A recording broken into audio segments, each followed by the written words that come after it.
Thanks for tuning in for another episode of Elk Talk Live. We had to go on a Tuesday night tonight because tomorrow I'm out of town, Rocky Mountain Elk Foundation Elk Camp. They've got me down in Arizona for the next while. So you get us on Tuesday night. But I was just going to say, when you're dealing with us, here's kind of how the blame game goes. The very first thing that you use or person who gets blamed, no matter what it is the camera guy. So Michael's sitting over there right now, and he knows if it's snowing out, it's Michael's fault. If it's too hot out, it's the camera guy's fault. If some other hunters scare the elk away, it's the camera guy's fault. So anyhow, that's just so everybody knows, all right? But we're getting ready. We're going to do another, I don't know, might be half hour, 45 minutes, might be an hour, who knows what, of Elk Talk Live. And we've been doing it, I'm trying to think. We posted episode, I think, 36 the other day, Michael. Yep, it's crazy. And people just keep watching and watching and watching. So we're going to continue on our idea of hunt elk every year, right? We've covered Wyoming, we've covered Arizona, we've covered Utah. We've covered Montana pretty heavy. Its deadline is in 2 days. And then a week from tomorrow is the deadline in New Mexico. And then April 3rd is the deadline in Colorado. And after we get Montana out of the way, then we're going to add Nevada to this hunt elk every year idea. So before we get into it, though, we want to make sure you know who makes this possible and who is working on putting together what we kind of let out of the bag last week. We're trying to do this archery elk hunt in early September. Here are the companies that would make that possible. Bowtech, Leupold, Onyx Maps, Tight Spot Quivers, Black Gold Sights, Ripcord Arrow Rests, GoHunt.com, Rocky Mountain Hunting Calls, and starting this week, Nosler. So, a couple things you need to know. Post your comments because the folks at Rocky Mountain Hunting Calls are just randomly going through. And every week they're picking someone for a Black Magic diaphragm call.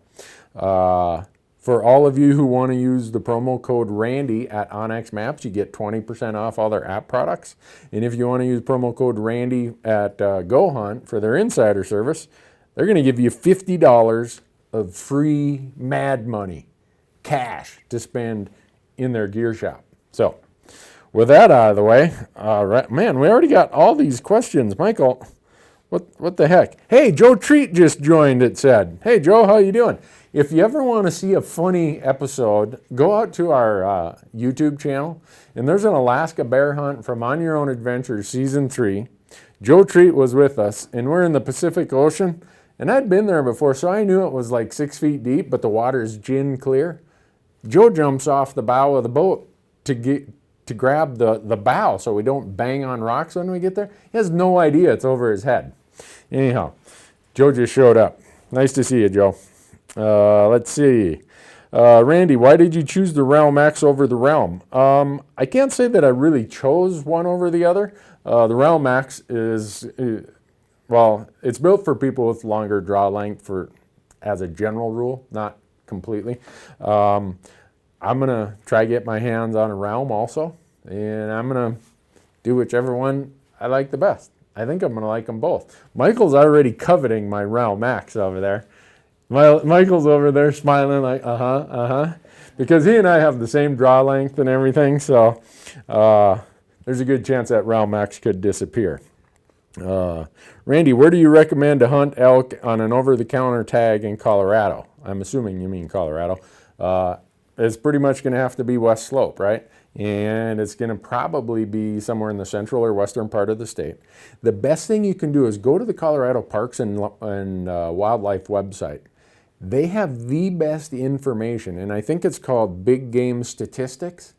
Click on that, then click on elk, and it will give you the trend data for every management unit in the state, or every herd. It'll give you the harvest data for many years. It'll give you the herd size, whether it's growing, whether it's not.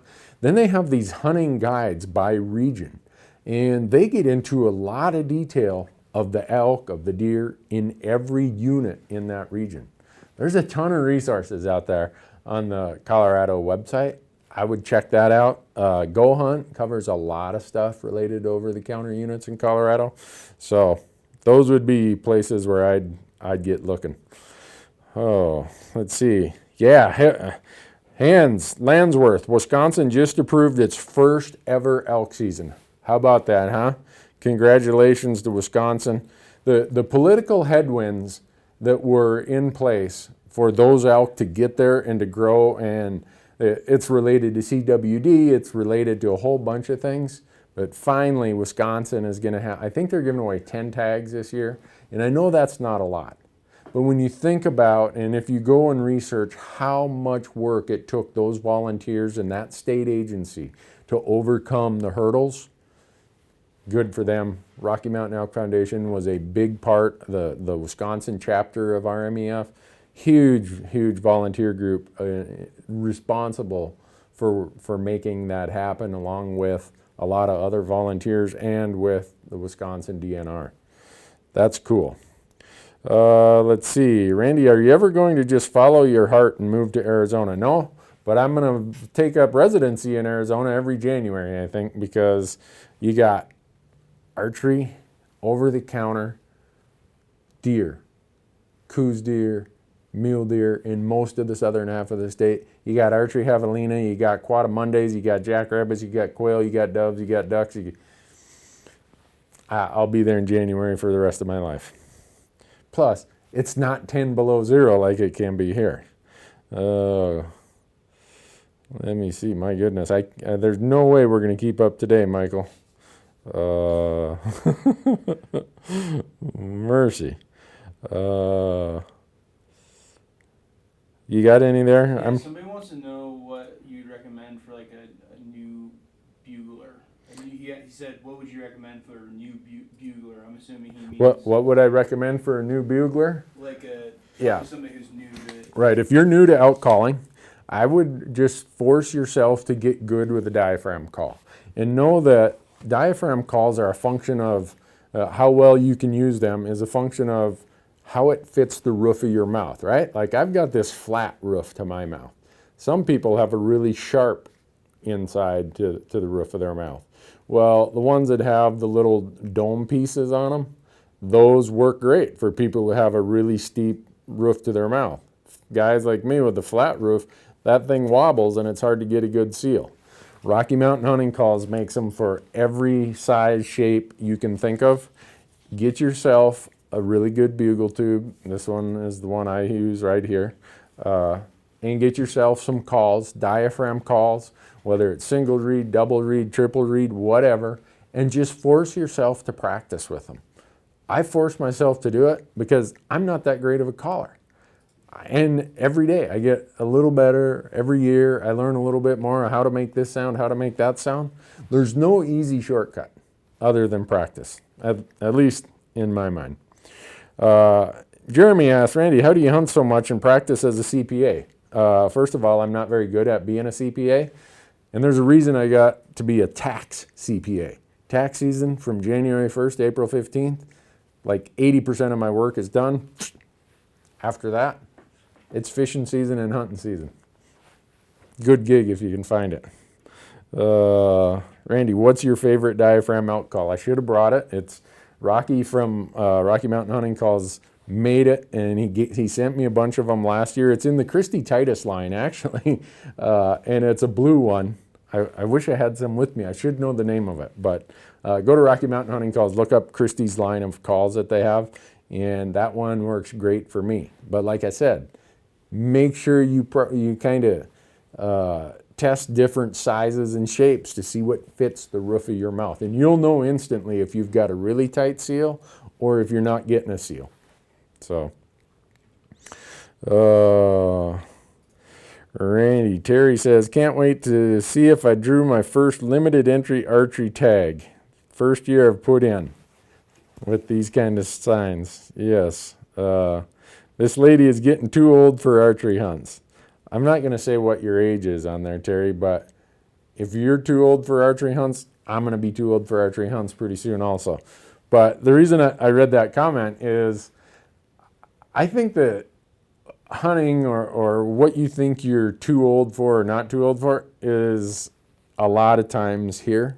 Yeah, there's physical realities. I'm feeling it all the time anymore, where I need more rest. I need more days in between these really hard backpack hunts. But mentally, my endurance, I can withstand and put myself mentally through way more at my age today than I could 20 years ago when I was physically in the best shape of my life. So I think there are some trade-offs, Terry, where we get a little smarter, our minds are stronger, even if our body isn't quite what it used to be. So good luck on that hunt. I hope you draw the tag. Let's see. Are we planning to do any more day-by-day hunts this year? Yep, we are. We're going to start doing a bunch of them. Michael and Marcus are going to start it off with turkey hunting in Nebraska. And then we're going to do bear hunting in Montana. We're going to do, I just found out I didn't draw my bear tag in Idaho. Cross that off the list. Then we're going to Alaska to do a bear hunt. And then I've got 2 weeks of walleye fishing. Guess that's not day-by-day hunts. That'll be day-by-day fishing. But we're going to do a lot of it. So I just go out to our YouTube channel and you'll see the stuff from last year. So, oh gosh. I got a good one. Live video interrupted. What? Huh? Is it working on live stream? It's working on live stream. Okay. Facebook is flaking out here. I can't believe how bad Facebook flakes out on this stuff. It says it's perfect on the Is it good on yours? Yeah, it's back on yours. Okay. Sorry about that, folks. That's just the technology issue that we deal with. Let's see. Randy, this is Brett. If you could live in any state, which one would you choose to live in for the hunting as a resident, considering all big game? You know, a lot of people instantly say Alaska. And there's opportunities there that you can't get in any of the other states. But Alaska, even for residents, is an expensive place. It's not like you just go out and hunt in the backyard in Alaska. You're usually dealing with long trips, with boats, with airplanes, whatever. It's pretty expensive for residents to get out in the bush. The only difference between non-residents and residents is our cost to get there plus the price of the tag. So if I'm thinking about a weekend warrior kind of thing where I'm going to have a lot of stuff accessible right out my backyard, it's going to be Montana, Wyoming, or Idaho. And I'd probably rate that as Wyoming, Montana, Idaho would be how I'd look at it. But everyone's going to have a different opinion. That is merely Randy Newberg's opinion. So there's no right or wrong answer. It would depend on what you like to hunt most. Kind of like where should you go fishing? Depends on what you want to fish for. Oh gosh, what do you got over there, Michael? Someone's going skiing in Colorado in a couple weeks, and they Yeah. want to stop in the CPW office Yep. and ask some questions. Do Yep. you have any good suggestions to ask the Uh, CWP? Too vague. Someone's going skiing in Colorado and they want to know if they stop at a Parks and Wildlife office, what questions should they ask Parks and Wildlife? Out of respect for them, even whether you call them, whether you visit them, have your questions really dialed in. Have it specific to what you're thinking, what species, what area, what unit, what time of year, what season date. Because imagine if you're in their shoes. All of a sudden tag results come out, and this isn't just Colorado, this is any state. And 400 people get tags for this unit and 400 for this unit, blah, blah, blah. They end up with 1,000 phone calls the next morning. And they've got all their biology work to do, they got all their administrative work to do, yet they got to return 1,000 phone calls. So if you can, try to be as precise as possible. If it's about drawing tags, go to our YouTube channel. And we've got videos on every one of these states of how the systems work. How are we doing on the Colorado video, Michael? It'll be out probably tomorrow. It'll be out tomorrow, he says. We recorded it the other day, and it should be ready to go. So, wow. Keen says, learned elk hunting from watching you. Uh-oh. I take no responsibility, Keen. Hopefully I can teach it better than I can do it. I got a 6x6 in Colorado with an over-the-counter bull elk tag. Congratulations. How do I keep my archery and rifle skills sharp in the off season? Go practice. I'm lucky I live in a place where it's easy for me to go and practice. I got an archery range out in my yard. I can shoot if I want. I got a great rifle range out here west of town. I can go do that. It's all about practice year round. And I'll admit, I get a lot less practice in the winter and in the off season. Once I get through my busy season of tax season, then I'm practicing every day. And that's really all you can do is just practice, practice, practice. Brian wants to know, am I planning a Roosevelt elk hunt in Oregon anytime soon? I was just talking about that over the weekend with my son who now lives in Oregon, so it's up to him. All right, extra points for Alan. He's eating a blizzard while he's watching Elk Talk live. That's worth extra points right there. Let's see. I'm hunting elk in a group this year. How do you, this is a good one. Heather and Omar say, Randy, I'm hunting elk with a group of hunters this year. How do you deal with lazy partners?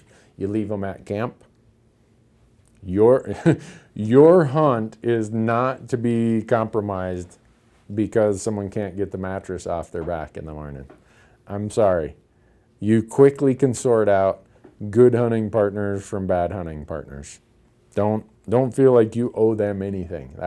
If someone isn't willing to give it their all when they come out on a hunt with you, that's not very respectful of your time, your money. Leave them at camp. Let them sit around the fire. Let them sleep in, whatever. I know that's brutal, and some people are going to say, I can't believe you'd do that. Well, I've left people behind. My hunting and my time is just that scarce and that rare that's what you should do. And make a point not to go hunting with them again if they're lazy and they're not any fun. So, oh my goodness, what you got anything there, Michael, that relates to Montana, Colorado, or New Mexico? Randy, are you going to apply for Wyoming grizzly if they pass it? No, I'm not going to. I sat on the governor's committees that helped set up all of this and worked with the Fish and Wildlife Service. I spent 3 years on that committee, and I was a big advocate that we need state management that includes hunting, but I've been lucky to go to Alaska and hunt those big bears, so I would rather see someone else get the chance to do it. So when we have seasons in Montana, I won't be applying there either. So leave the tag for someone else. In Montana, if you're just trying to accumulate preference points by buying them after July 1st, you need to try and get a bonus point also. That's completely up to you. I'd say go watch the video we posted last week on our YouTube channel about how to apply in Montana. We explain that. You have a Montana system that's really complicated for you non-residents, has 2 parts. It has the general tag part, which is a preference point system, and it has the limited entry permit part that is a bonus point system. So you can decide if you want to apply for bonus points in the limited entry draws or preference points in the general, like license draw. It's extremely complicated. That video talks about it, or you can apply for both. So history says that you usually don't, in the past anyhow, you don't need the preference point really, because our draw odds for that general license are pretty high. Now the bonus points for the limited entry permits, those are helpful to have because in Montana we square the bonus points. So having 5 bonus points is worth 25 times as much as having 1 bonus point because you get to square the 5. 5 times 5 is 25. Gary asks, what is it about elk and deer behavior that gives you the confidence to leave an elk that you glassed one evening and go back and find him there the next day? Because if he's not disturbed, he's going to be there. A bull elk on public land in the post-rut in the late seasons, if he's found a place and he's not disturbed, and I glass him at dark. So let's say it's 4 in the afternoon, I'm glassing him, I know I can't get over there in time, and he's still there feeding. I know that it got dark at 5 o'clock, so no one scared him. He's going to be there the next morning. That's just how they behave in those seasons. So that's what gives me confidence that I'm going to go over there, I'm going to get there before daylight, and I'm going to be set up, and as that bull is still out feeding in the morning, I'm going to have my chance. So that's just the confidence comes from years of messing it up and figuring out what I could have done differently. So what else you got over there, Michael? Somebody wants to know about optics. What are the advantage of higher power binoculars? I currently use 10x42s, Okay. but wanted to upgrade. Okay, so binocular magnification. The person uses 10x42, wants to upgrade. If I was going to upgrade for binoculars, anything greater than 10 power, I would want to have on a tripod. In fact, with a 10 power, if you watch our footage, a lot of times I have my spotting scope with me, but I also have my binoculars leaned across the tripod. It forces you to slow down. It makes it easier. I cannot get much utility out of binos that are greater than 10 power without a tripod. So unless you plan on putting them on a tripod, I wouldn't spend the money upgrading to a greater power. Maybe you want a higher quality lens and higher quality coatings, then it makes sense to buy a new pair. But as far as just the ability to have greater magnification, 10 is pretty good unless you're going to do it with a tripod. Then you got to carry all this extra weight. You got a lot of things that you got to decide there. What's the best power for a 3XI scope? There is no best. It depends on what you use it for. Leupold, the new VX3i, the question is 4.5 to 14 or the 6 to 20. It depends on distances you're shooting, what you want for field of view, magnification, eye relief. There is no best, and they're great scopes, but it really depends on what your application is. For me, I use the all-around ones that I use when I have my VX3s are the 3 to 9 or 4.5 to 10, or 4.5 to 14. I mean, I get more utility out of that. And also it's a function of size and weight too.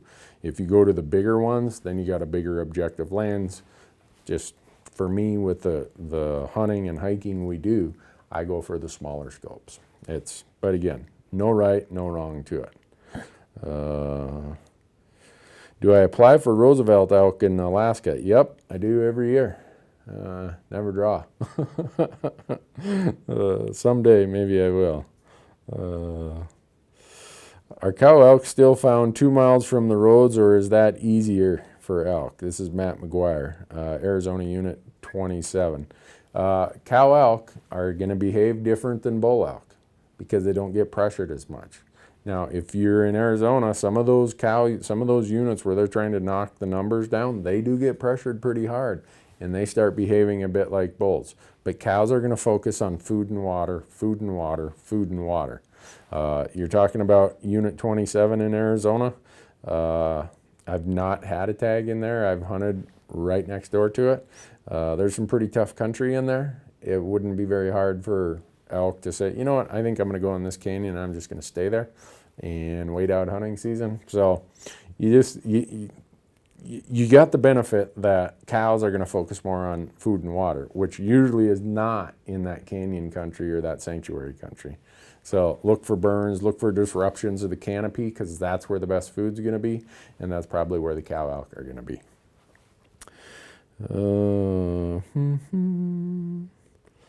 Let's see. Keith wants to know, during the Montana general season, in your experience, do you find mule deer bucks at high elevation still above 8,000 feet, or do they usually come down low by then? Well, in Montana, I'm assuming you're talking about rifle season. Usually we have weather and then we have the rut. So the does go down with the first little bit of snow.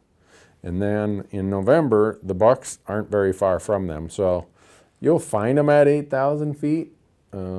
But my experience is by the time the November season comes and the rut's going, they're usually at lower elevations than that. Let's see, Randy, do you recommend a rangefinder? Yes. Leupold just came out with their new 1600 TBR. It replaces the 1200. And they sent me one. I haven't got to use it yet, but if it's anywhere near as good as the 1200s I've been using forever, I'm sure I'm going to be extremely happy with it. So, oh, you got any simple ones over there, Michael? A lot of gear questions. A lot of gear questions. That's so every time someone asks a gear question, we just have to preface it that the gear we talk about is the gear we use, and it's the gear we know that works. Because I get people when we give answers about gear, they're like, well, I don't use that, or I can't afford that, or that doesn't work for me. I get it. I'm answering the questions as to how we use them. So that's the disclaimer for any gear question. So what's the gear question? What distances do you have your pins sighted in on your bow, and how many pins are you using? Oh, I should have brought my bow with me today. I have a black gold Ascent sight, and you can get a 5-pin, right? I take one of the pins off, and the Ascent sight is a slider. So I'm not one of those long bomber guys. When I'm hunting, I want to be as confident as possible, because I've found that even at 50 yards, as confident as I feel, I've proven I can shoot right over the back of that deer pretty easy. So I've got my first pin at 20, 30, 40, 50. I just have 4 pins. And some of the guys I watch they're out there with 7 pins and 9 pins. I mean, they're unbelievably good. My eyes at my age now aren't as good as they used to be, and so I keep it close. But I can tell you that the black gold sight that I use is it's not fair the way those sights get beat up and abused, and they just keep right on chugging along. So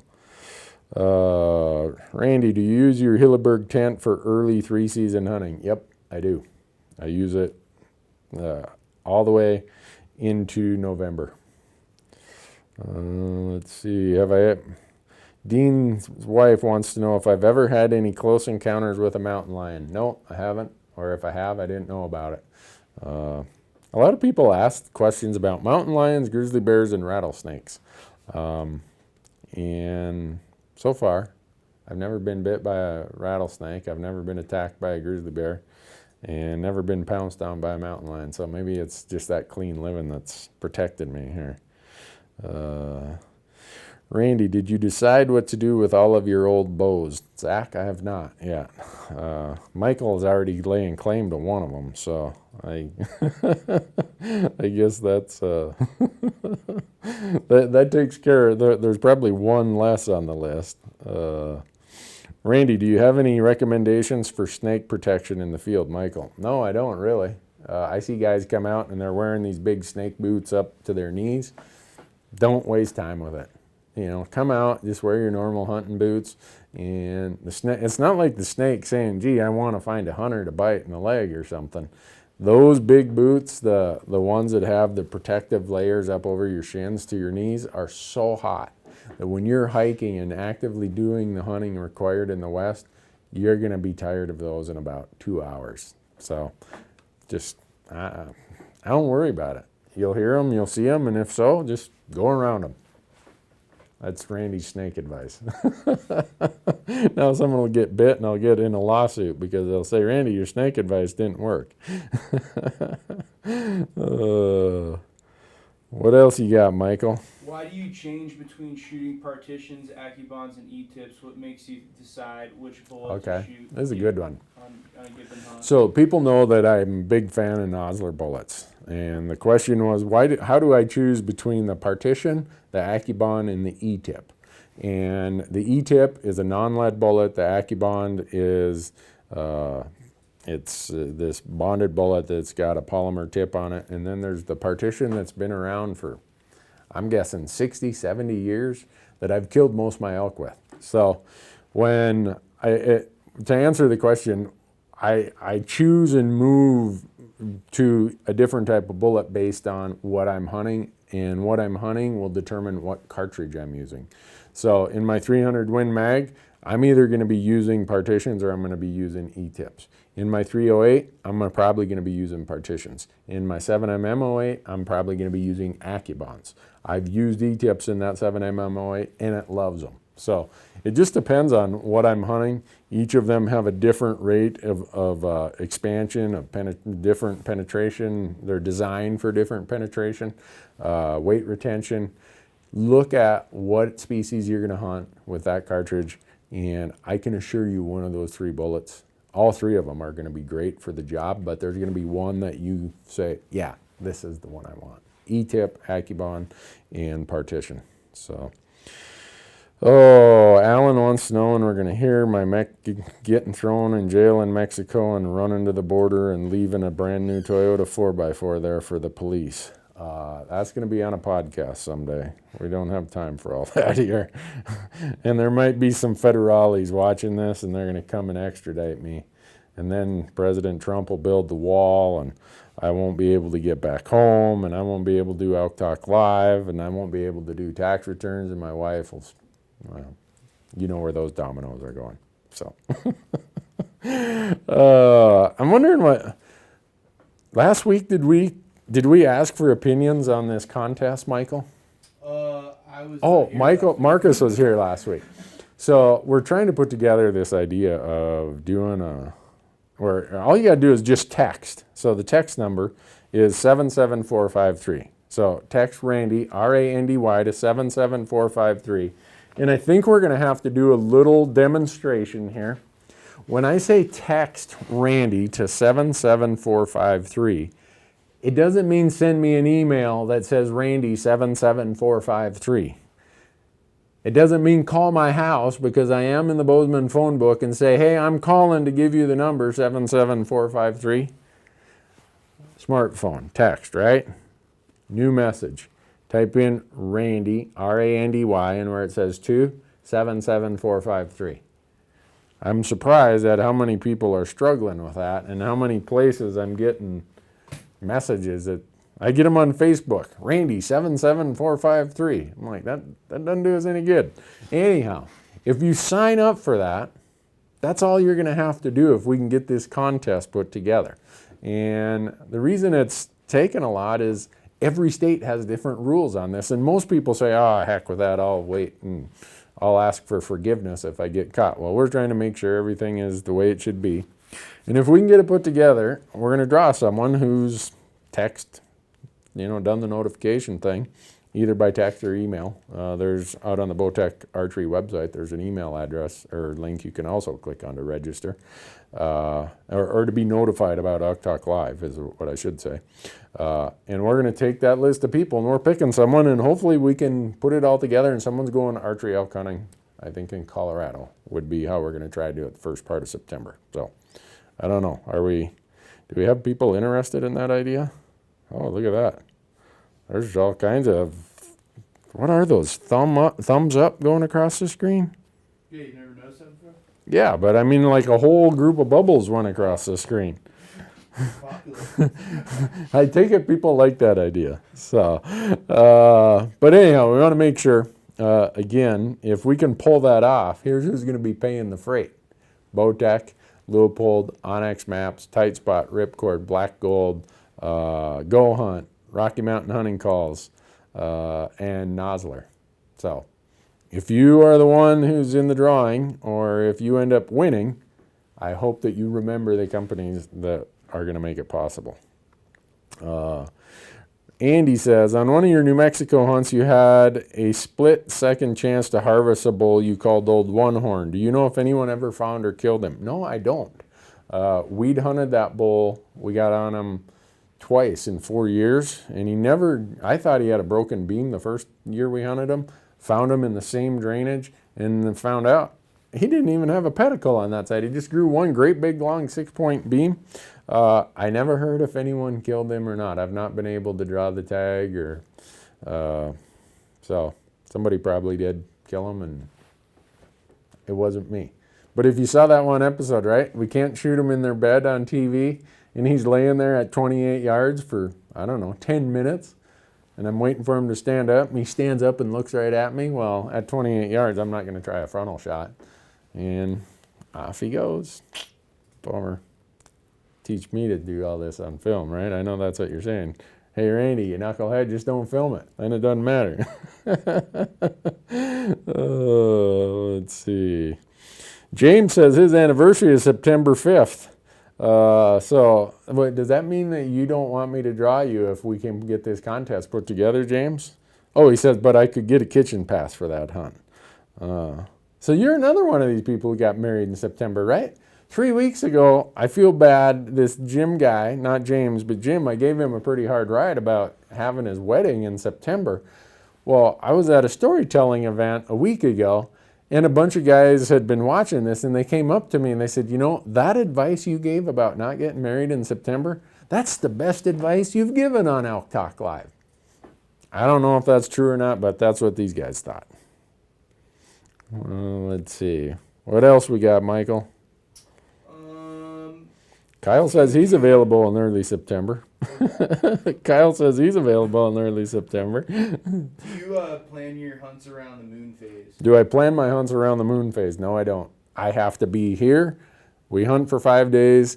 We reorganize our gear. We take a shower, wash clothes. We got to be here 2 days later. We hunt for 5 days. It's just that way for the whole year, and I can't manage it around seasons, lunar cycles. I just got to go. So, and people say, well, that means you got to hunt through these full moon phases. How does it work? Seems that if I work hard at it, it doesn't matter. And seems like if I get lazy in a new moon phase, it doesn't matter, that I'm probably not going to kill anything if I get lazy. So I don't know. I don't put a lot of weight in that because I've had success in both. So I know some people who swear by it, but I can't. I don't have the opportunity to do that. I got to hunt. So best elk unit in New Mexico, Unit 55, Val's Caldera. No, Val Vidal is what that one is. Val's Caldera is Unit 6B. Go to Unit 55, but good luck drawing the tag. But now that I said that, everyone's going to say, no, it's Unit 16D in the Gila. And then someone else who's had the 16A tag is going to say, no, it's Unit 16A. And someone else who has had the tag in 17 is going to say, no, it's 17. And someone else who's had a tag in unit insert number here. There aren't really any bad units in New Mexico. So, yeah. And people get mad when I answer unit questions because that's their unit. Even though the odds of drawing are 1 in 40. Hey, that's my unit. Well, you're going to get to hunt it once every 40 years. So I try to move people around when I give my recommendations. I try to not even be that specific in recommendations. All right, James asks, the bull bugles a couple times, then moves off and shuts up. What's your next move? I try to get at, I make a big loop and try to get in front of him, playing the wind first and foremost. Let him tell me what he's doing. I will eventually hear him walking. I'll see him walking. And I know that if you hunt elk enough, you kind of figure out, okay, here's where they're going. This is their bedding spot, or this is where they're going for water or whatever. And if he shuts up, it means he's probably smelled me. It means I got to figure out the wind, and I'm going to try to get in front of him. I'll do that before I do any more calling. All right, what else you got, Michael? Randy, with being a DIY hunter, have you ever thought of doing your own meal prepping with a food dehydrator? Oh, yeah. Yeah, Peter asks about doing our own meal prep. We've done some videos on that. We make homemade meals, and we freeze them and vacuum seal them, and we bring them with us. We don't do the dehydrated stuff usually if we can get by with it. We want full-blown homemade meals that are frozen. We then bring along this teapot, this really big pot, and we put that on the stove full of water. As that's boiling, you put the vacuum seal bag in there. It gets really hot. Within 10 minutes, you pull it out, you cut the bag, pour it on the plate, and fresh stew, lasagna, spaghetti, whatever it is. We've done videos on that. And now, this week, I don't know who at Traeger likes me, but somebody at Traeger sent me a brand new Traeger wood-fired grill this week. Michael came out to my house yesterday, and he had to help me carry that dang thing. How much did that thing weigh, you think, Michael? Probably like Seven. close to like, I thought it was like at least 100 pounds. Yeah, I was going to say at least 70, maybe more. And so we're going to be doing a lot more cooking. I have no idea how this thing works. I've never owned one, but it sure looks like the thing to have for someone who cooks as much wild game as I am. So we're going to be doing a lot of cooking on that thing. Oh, let's see. Someone say Jay is saving vacation days for September. Does that mean that you want to go hunting if we draw that? Someone asks, is the contest open to Canadian residents? I don't know. I don't know why it wouldn't be. If you can text to 77453, it should be. How long do you sit in glass for deer before you relocate? Gary asks. Until I shoot one. If I know there are deer in the area, I'm going to glass. I'm going to glass, and I'm going to glass, and I'm going to glass. If there's one thing that I think comes with age, and I don't mean this in a bad way, is that I am able, and I wasn't able to 20 years ago. I didn't have the mental fortitude, and I think that was because I wasn't confident in my strategies and my scouting. I didn't have the fortitude to sit there all day in glass. I do now. I will sit there all day for 5 days. If I know there's a buck or a bull in that basin I want to kill, I'll sit there for 5 days.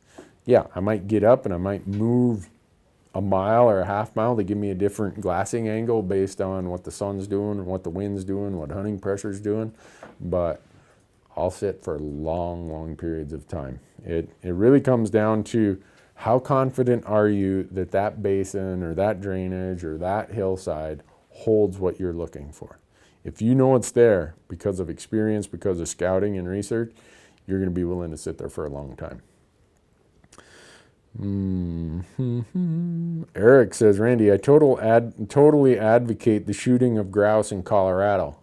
If I get to Colorado and there's a grouse and the season's open, I'm with you. No doubt. They need to, I think we need to do a grouse hunting episode, Michael. Michael says for sure. Bevan says the Traeger grills are awesome. That's good to hear because I had no idea. I've heard about them, but I got one now. Boy, there are so many comments. I can't get through them all. How about would you rattle for elk? Would I rattle for elk? It's funny you say that. If you go back to one of our earlier videos that we did, it's about the new calls that Rocky Mountain Hunting Calls came out with for 2017. They have this rattling call. I've not used it. Rocky Jacobson, who is one of the elk machines in the world, invented that call. And Rocky says it works really good. And I've not used it, but go check it out. They have one. And if you use it and it works, I'd love to know about it. Randy, what's your go-to shelter for backpack hunting? Also, do you use a stove in your tent? Why or why not? My go-to shelter is I have a Hilleberg Nalo G2. And people are going to say, Randy, that weighs like a pound or two more than I'd like. I get it, but we have so much gear that we're trying to protect from the elements. That big vestibule is really helpful. Do I use a stove? No, I don't. If it's that cold when I need a stove, I got to figure out a different option. Let's see, what draw weight do I shoot? My realm is set at 62 pounds. Boy, a lot of people want to know about my favorite over-the-counter bull elk unit in Colorado. I'm not telling, so sorry. But, good pronghorn unit in Wyoming. You have 5 points, Isaiah. That depends on if you're going to put in for the regular draw or the special draw. There's a price difference between the two, but as a general rule, you can't go wrong. Go out to Go Hunt and look at the draw odds, and it'll tell you which units you can draw with 5 points. But there's 4 or 5 counties you really are going to look at. Sweetwater, Carbon, Natrona, and Fremont. Pretty much, if it's somewhere near those 4 counties, that is like the cradle of pronghorn in all of America. And any unit near those areas, not even right in that county, but next to it or nearby, you can't go wrong. You're going to find all the antelope you can. There will be more antelope than you can look at in a day. Let's put it that way. How do you stay warm while glassing? How do I stay warm while glassing? We did a YouTube video on that also. It's about layering. It's about having the right clothing. It's about, if you really get cold, start a fire while you're glassing. There's nothing wrong with starting a fire while you're glassing. I do it all the time. But most importantly is to have layers that are going to stay warm, that are going to evaporate. Because usually you're going to hike up in the dark. You're going to get all lathered up. You get there, and if you have bad clothing that doesn't wick moisture quickly, you're going to get damp. And a damp surface loses heat at 5 times the rate of a dry surface. That's why we always talk about layering systems that have wicking capabilities. Get that moisture away from your skin. I'll even sometimes in the dark, I'll go up there and I'll take my shirt off just to get that moisture gone right away. And then I get bundles, and it's about layers at that point, right? You have a layer that's dry, then you have a base layer, and then you have an insulation layer, and then you have an outer layer that is for the elements or the weather. You need layering systems, and the same with your boots. Make sure that you've figured out how to keep your feet dry. Don't drive out to the trailhead with your hunting boots on with the heater blowing on your feet for a half hour. Your feet have sweated so bad at that point, you're going to have cold feet all day. If you have to, bring an extra pair of socks. Why do I wear mittens with removable liners? If my hands get all sweaty, I pull the liner out, I put a new liner in, and I'm off and running. All that's covered in our YouTube videos about how to stay warm. Because if you don't stay warm, you're not going to stay there in glass all day. And I guess that's one of the other things that comes with experience. If you want to call it experience, I call it gray hair. You know how to stay warm. And the more you know to stay warm, the longer you're going to be up there glassing. The more you glass, the more you're going to see. Do I have a video on what you're layering with? Yeah, I do, Mike. It's out on our YouTube channel. Someone says, why do you choose Sitka gear over all of the other camo out there? Well, I get asked this a lot. So I'm just going to tell people. When we started this platform in 2008, almost all of the products you see me using, I'm still using. In 2008, I think Sitka came out in 2006 or 7. When we started this platform, I went out with cash and I paid retail price for all the brands of clothing that were there. And me and the guest hunters, we use it. If you go to season 1 of On Your Own Adventures, you're going to see a whole mix of different products and colors and camos. And at the end of the season, we said, all right, what did everybody like? Hands down, it was a unanimous vote. Everyone said Sitka gear performed the best.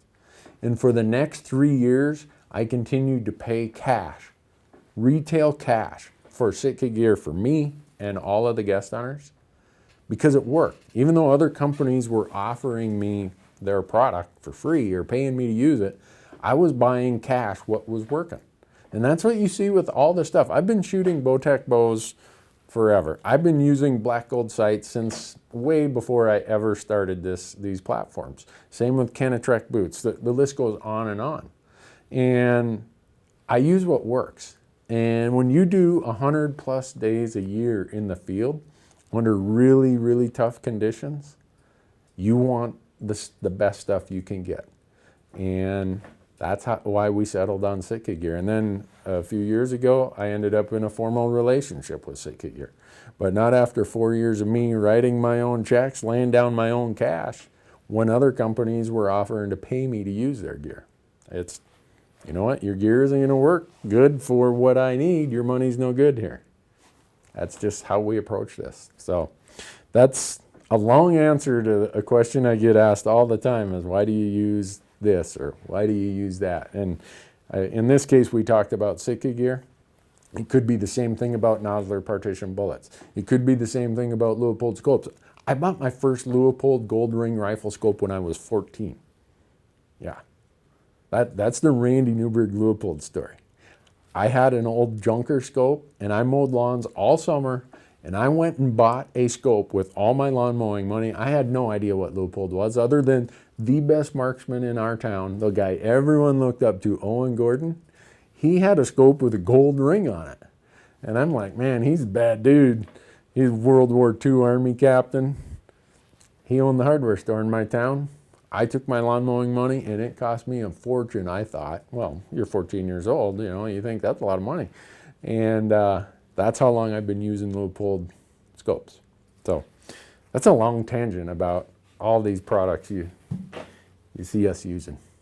I don't know, that probably doesn't have anything to do with elk hunting, but if you see us use it, you know that it works. There's no amount of love or money to get me to use something that doesn't work, that is not going to sustain and withstand what we put it through. Every one of the companies that you see who bring this Elk Talk Live to you, they're here because their product is proven in my mind. So, okay, Randy, what do you think about the 7mm Remington mag for mule deer and elk? I think it's great, Robert. If that's what you got, you're gonna you need to look no further. 7mm mag has killed more deer and elk. Man, I wish I had $1 for every 10 that has been killed with that cartridge. Let's see. Randy, in your opinion, is it worth to apply for moose in Colorado? After you watch our video on Colorado that we end up posting tomorrow, I'll let you make that decision, but I don't know. I don't apply for moose there because I'm behind the curve, and I thought, you know what, I got better places to spend my money. But other people might say, oh, it's worth it. So it really comes down to what your budget is and what your time frame is. Oh, gosh. What else you got, Michael? There's got to be a whole bunch of them. Really enjoy your YouTube hunts. Are you guys on any other platforms? Oh, someone says, we really enjoy your YouTube hunts. What other platforms are you on? Oh, yeah. So this is going to be a shameless plug for us, all right? I'm just telling you, if you don't want to hear all of our other platforms, you can turn off now. So you're watching this either on Facebook or on live stream or on one of our partners' Facebook pages. We have our YouTube channel that the person referred to called Randy Newberg Hunter. We have a big podcast called Hunt Talk Radio. You can get it on Stitcher and iTunes and iHeartRadio and a whole bunch of them. So that's a podcast. Then we have an Amazon channel. If you get Amazon Prime, you can watch all of our stuff for free with the really high quality viewing experience that comes with Amazon. We have hunttalk.com, which is a really big web forum where people go out there and it's all about public land self-guided Western hunting. Lots of people out there sharing ideas. We have Instagram, we have this Facebook. What am I missing, Michael? Anything? I think I might have covered it. For right now, we'll go with that. Hopefully that's enough platforms where you can get more Randy Newberg than you want to deal with. Which, if you talk to my brother Jason, he'd say, yeah, about 5 minutes is all I want to deal with. Well, yeah, and we're doing the films too. Oh, yeah, and Michael just pointed out, we have 5 small films, short films. I think they're 8 to 15 minutes each that we're working on right now. So, like, we don't have enough going on, right? Brian asks, Randy, what's your opinion on hunting elk on west-facing slopes? Yeah, I've shot plenty of elk on west-facing slopes. It just depends on the time of day, the vegetation, the grade of the slope, hunting pressure. I've shot elk on west-facing slopes, so I'm a big fan of wherever they want to be. That's where I'll go. Let's see. Michael asks, sleeping bag or quilt? Absolutely a sleeping bag. People usually ask then synthetic or down. I'm a person who loves down. We did a video on our Wyoming elk hunt last year where it snowed like crazy, where I talked about, okay, here's how I stay warm and dry when it's snowing like this at 9,000 feet and it's getting down to 10 degrees at night. It's about how I use my bag, how I use my sleeping pad, and how I carry this ultralight bivy over my sleeping bag to keep condensation and other moisture from getting on a down bag. Because we all know the biggest downside of a down bag is if it gets wet, it loses a lot of its insulation capabilities and it's harder to dry out than a synthetic bag. Richard says, Randy, any reason you don't hunt with a suppressed rifle? The reason used to be is a lot of states, they weren't legal. But I've been talking to a suppressor company, and I think I'm going to apply for the stamp, and I'm going to get one, and I'm going to try it out. My hearing, what little's left, a scarcity theory, right? The less you have of something, the more you value it. Well, what hearing I have left, I'm really valuing. So the answer to that one is, don't be surprised if you see me hunting with a suppressed rifle in the next year or two. Let's see. Sean says, I'm an archery elk hunter. What scent cover do you recommend? None. Save your money. I know some people are like, what? No. If you're elk hunting, it's so active. You're moving, you're running, you're climbing. There's no amount of scent killer, whatever you want to call it, cover scent, that's going to help you. It's I have a doctor friend, and he equates these scents to a lot of vitamins. And I said, well, how do you make that analogy or comparison? He says, well, if you take a lot of these El Cheapo vitamins that they pitch you, you're going to have really expensive urine. If you use some of these cover scents, you're going to have really expensive perfume out in the elk woods that doesn't do you any good. So, sorry. It's like I said earlier, when it comes to equipment and devices and services, I just shoot straight with people. I mean, if I've had these scent companies offer to, hey, we'll pay you this. No, it doesn't work for my hunting. So keep your money, go spend it with somebody else. Some guy, Quentin says, I know guys who smoke cigars and still get elk.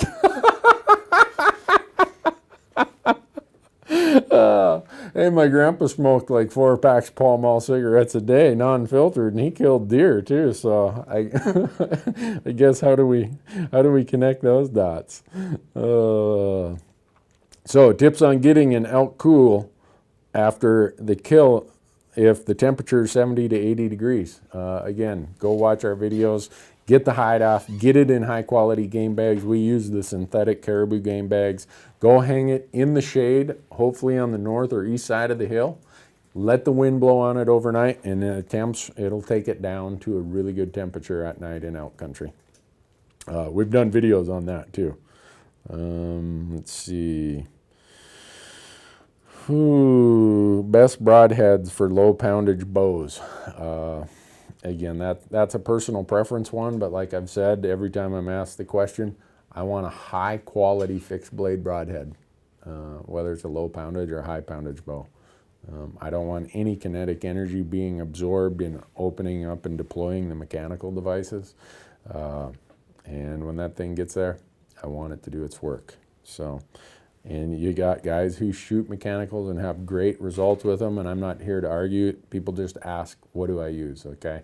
So before everyone says, well, I use this mechanical, blah, blah, blah, don't worry. I get it. If it works for you, use it. What do we got towards the end here, Michael? I've been dragging people along for a long time here. This one's kind of hard, but what do you do in swirly wind conditions while trying to close the distance on an elk? So someone asked, what do I do in windy conditions trying to close the distance on an elk? I love it when it's windy because it's going to disguise my noise, and that's whether I'm archery hunting or whether I'm rifle hunting. And the wind is now predictable. If I see an elk, I would prefer to have a 10 or 15 mile an hour wind. That way you know which way the wind's coming from. You know that it's going to disguise most of your noise. It's going to cause the trees and the limbs and the grass and stuff to move a little bit. You can get by with a little bit more movement. I would prefer to do my stock in a 10, maybe even up to a 20 mile an hour wind, because the thing I'm going to do, if the wind's coming this way, I'm going to get downwind and I'm going to come straight into it. Straight into whether archery or rifle, your shot is going to be impacted very, very little if you're either straight in or even if you're at a slight vector off straight into the wind. That's actually my preferred option, whether rifle or archery. So, what do you think, Michael? You think we got enough questions answered, or? Oh, here's one for you, Michael.